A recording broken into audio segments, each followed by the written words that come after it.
Dear friends, आज हम आपको दिमागी जागरूकता कैसे बढ़ाएं इसके बारे में बताएंगे। दिमागी जागरूकता बढ़ाने के लिए कुछ खास टिप्स का पालन करना होगा। दिमागी जागरूकता तथा सचेतन प्रक्रिया को अपनाकर दिमागी तनाव और चिंता को दूर किया जा सकता है।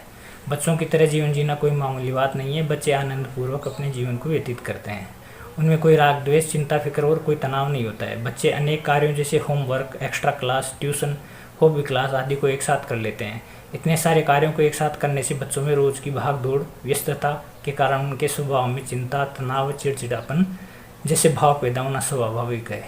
इसके कारण माता पिता, अभिभावक, अध्यापक, स्कूल प्रशासक व समाज के सामने एक बड़ी चुनौती पैदा हो जाती है कि बच्चों की उपयुक्त भावनाओं को नियंत्रित करके उनके मानसिक विकास को सही दिशा दे सकें। दूसरा पॉइंट, दिमागी जागरूकता बढ़ाने के लिए पहली टिप्स है कि बच्चों को असफलता का सही अर्थ सिखाएं।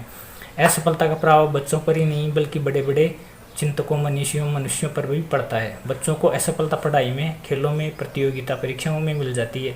असफलता को लेकर बच्चे इतने निराश हो जाते हैं जैसे कि यह उनका अंतिम मौका था।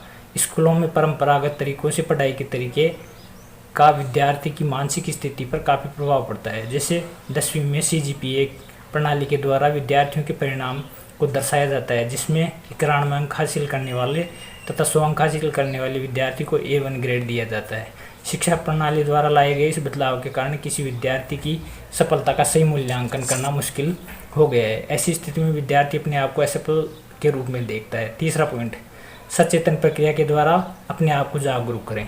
सचेतन एक ऐसी प्रक्रिया है जो आपके दिमाग की जागरूकता को बढ़ाती है। इस प्रक्रिया के द्वारा वर्तमान में हमारे आसपास घट रही घटनाओं या विषम परिस्थितियों के प्रति जागरूकता पैदा होती है। इसमें आप घटनाओं को समझते हुए उचित प्रतिक्रिया देते हैं। सचेतन प्रक्रिया सीखी नहीं जाती है बल्कि अनुभव की जाती है, अर्थात स्वयं का बोध होना, स्वयं की वास्तविक स्थिति को समझना, बोधपूर्वक तथा होशपूर्वक किसी भी घटना को समझना। जब व्यक्ति को स्वयं का बोध हो जाता है तो शरीर के जो हिस्से तथा दिमाग के जो हिस्से निष्क्रिय हैं वे सक्रिय हो जाते हैं। इससे आप अपने पढ़ाई के टॉपिक को समझने व याद करने में अच्छी तरह सक्षम होते हैं। कई बार विद्यार्थी परीक्षा में असफल हो जाते हैं तो वे इससे सीधे सीधे प्रभावित और तनावग्रस्त हो जाते हैं। इस कारण विद्यार्थी कई बार आत्महत्या तक कर लेते हैं।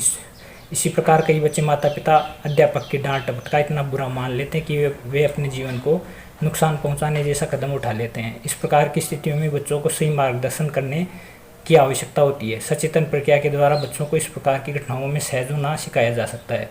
बच्चे सचेतन प्रक्रिया अर्थात अपने स्वरूप का बोध हो जाता है तो वे इस प्रकार की घटनाओं को सामान्य तरीके से लेते हैं। वे कोई ऐसा कदम नहीं उठाते हैं जिससे उन्हें नुकसान पहुंचे। चौथा पॉइंट, अस्थिरता में स्थिर होना सिखाएं। सचेतन क्रिया कोई ध्यान व योग की प्रक्रिया नहीं है।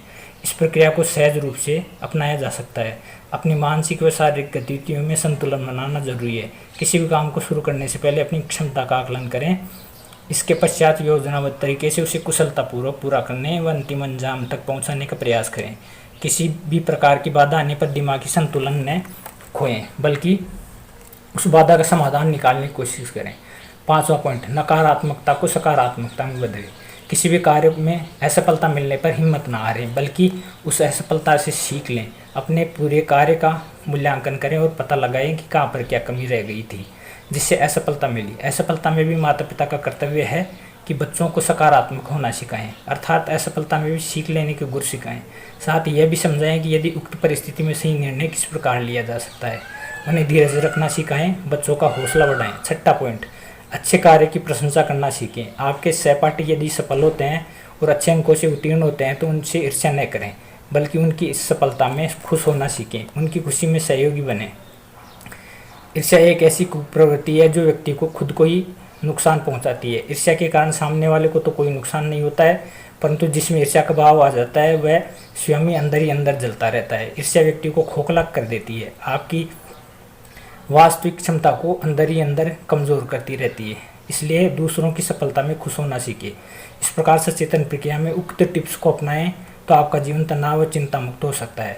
ये ऐसी साधारण टिप्स है जिन्हें हर कोई विद्यार्थी आसानी से अपने जीवन में अपना सकता है। उक्त टिप्स आपकी दिमागी जागरूकता बढ़ाने में मदद करती है। अंत में मेरा आपसे निवेदन है कि इस वीडियो में जो भी बात पसंद आई हो उसे कमेंट करके बताएं और इस वीडियो को लाइक, कमेंट और शेयर करें।